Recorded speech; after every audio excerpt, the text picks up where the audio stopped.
इस 21 साल के लड़के को एक ऐसी जेल में लाया जाता है जहां कानून नहीं सिर्फ ताकत चलती है, जहां हर कैदी खून से अपनी पहचान बनाता है। जेल के अंदर आते ही सब कैदी उसकी जान के दुश्मन बन जाते हैं, लेकिन उन्हें क्या पता था कि जिस लड़के से वो पंगा ले रहे हैं वो असल में उन सब का बाप निकलने वाला है। तो कहानी की शुरुआत में हमें एक पुलिस वैन दिखाई जाती है जो कुछ कैदियों को लेकर सीधा चाइना की एक जेल में पहुंचती है। इस जेल में कोई आम कैदी नहीं रहते, बल्कि ऐसे ऐसे कैदी रहते हैं जो सबसे खतरनाक क्रिमिनल्स होते हैं। जो कोई भी कैदी उनके सामने कमजोर दिखता है वो उसे जान से मार डालते हैं। और आज भी कुछ कैदी इस जेल में लाए जाते हैं, जिनमें एक 21 साल का कम उम्र कैदी रिकी भी शामिल था। उसे इस जेल में इसलिए लाया गया क्योंकि उसने एक आदमी को बेरहमी से मार डाला था। रिकी को इस जेल में पूरे 10 साल की सजा सुनाई गई थी, लेकिन उसकी उम्र कम होने की वजह से उसे इस जेल में पूरे 5 साल बिताने थे। जैसे ही रिकी मेटल डिटेक्टर से गुजरता है, वहाँ रेड अलर्ट आना शुरू हो जाता है, जिसे देखकर गार्ड्स उसे रोककर उसकी चेकिंग करने लगते हैं। यहाँ चेक करने के बाद भी उन्हें रिकी के पास से कुछ भी नहीं मिलता, लेकिन मेटल डिटेक्टर अभी भी बार बार दिखा रहा था कि उसके पास कोई तो लोहे की चीज मौजूद है। इसलिए वो गार्ड्स उसे एक एक्सरे मशीन के पास ले जाते हैं। जैसे ही मशीन चालू होती है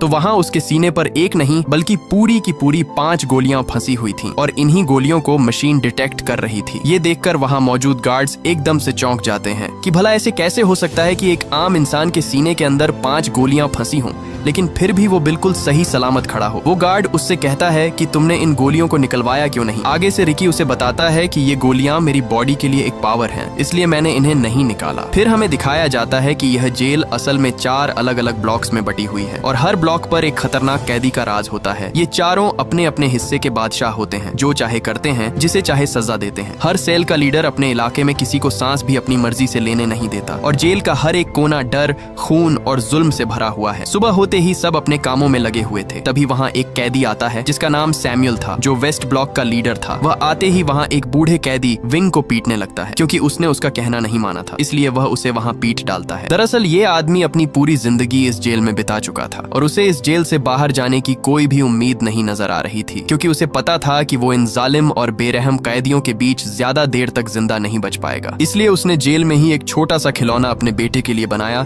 ताकि वो अपने बेटे को एक आखिरी तोहफा दे सके। लेकिन इसी दौरान वो खिलौना सैमुअल उठा लेता है। वो बूढ़ा कैदी अपना खिलौना उससे वापस मांगता है, क्योंकि ये खिलौना उसने अपने बेटे के लिए बहुत मेहनत से बनाया था। लेकिन तभी सैमुअल वो खिलौना उसके सर पर दे मारता है, जिससे वो नीचे जा गिरता है और उसके खिलौने के टुकड़े टुकड़े हो जाते हैं। सैमुअल उसे धमकी देता है कि अगर आज के बाद मुझसे पंगा लिया तो जान से मार डालूंगा। यहाँ वो बूढ़ा उसके ताने सुन सुनकर पूरी तरह तंग आ चुका था, और अब उसके दिल में सैमुअल के लिए एक बदले की आग भड़क उठती है। इसलिए वो खिलौने का टूटा हुआ टुकड़ा उठाकर उसकी तरफ भागता है, लेकिन सैमुअल का चमचा उसके आगे अपनी टांग अड़ा देता है, और मौके पर ही सैमुअल वो खिलौना उठाकर जोर से उसके मुंह पर दे मारता है, जिससे वो वहीं तड़पने लगता है। उसकी दर्दनाक चीखें सुनकर गार्ड वहां आ जाता है, लेकिन इससे पहले कि वो गार्ड उसे उन दरिंदों से बचाता, वो उल्टा उन्हें उसे और पीटने के लिए कहकर चला जाता है।